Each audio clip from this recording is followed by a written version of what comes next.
aujourd'hui et tout de suite, c'est de dire, surtout, il ne faut pas échouer.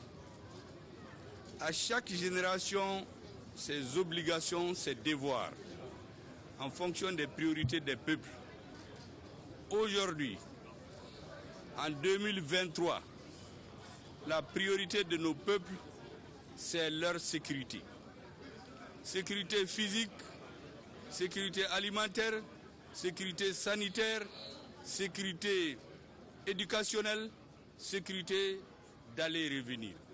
Sécurité de se réunir en paix comme à ce festival, l'esprit tranquille. Grâce à qui? Grâce à Allah, à Dieu, à nos peuples et leur armée.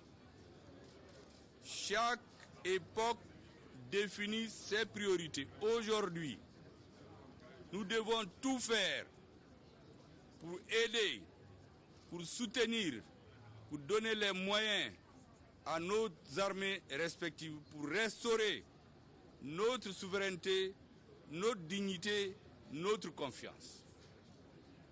L'étape suivante sera prise en charge par les peuples. La deuxième priorité aujourd'hui pour nous, c'est de nous dire que les pères fondateurs de nos pays, les dirigeants qui se sont succédés, ont beaucoup parlé d'unité africaine, ont mis beaucoup d'organisations sous-régionales qui, à l'heure du bilan, n'ont pas donné grand-chose. Souvent même, elles sont instrumentalisées contre des pays à partir des impulsions qui sont données en dehors des peuples. Il faut donc demander l'avis des peuples. Les peuples sont en avance sur les gouvernements. Les peuples veulent être unis, elles veulent être fédérées, ils veulent être fédérés. J'ai donné l'exemple de l'embargo unique contre le Mali. Les populations burkinabées et maliennes à la frontière ont dit qu'ils ne veulent pas d'embargo. Il n'y a pas eu d'embargo. En dehors de cette population, d'autres populations africaines. Donc écoutons nos peuples, mettons-les à leur service. Nous avons la chance d'avoir des leaders qui sont prêts aujourd'hui. Et donc nous avons beaucoup échangé sur cette question de la fédération Mali-Burkina avec d'autres pays. Et ce que j'ai entendu aujourd'hui des hommes de culture, c'est de dire aux hommes politiques, continuez, suivez vos peuples, n'échouez pas, n'hésitez pas, ne regardez pas en arrière, vos peuples sont avec vous. Nous avons donc l'obligation, l'ardente obligation de réussir notre mission générationnelle. Ceux qui viendront après prendront le train et continueront la marche de nos peuples, la marche victorieuse de nos différents peuples. Voilà ce que je pouvais dire et le sens que nous donnons à ce festival.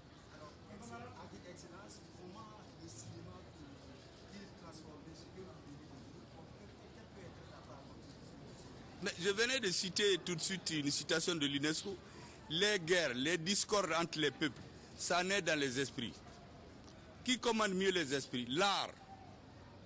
Donc le cinéma et tout ce qui est artistique sont une composante essentielle aujourd'hui de la résistance des peuples africains contre la soumission, de la résilience des peuples contre toute forme de domination. Et l'art, c'est le cinéma aussi.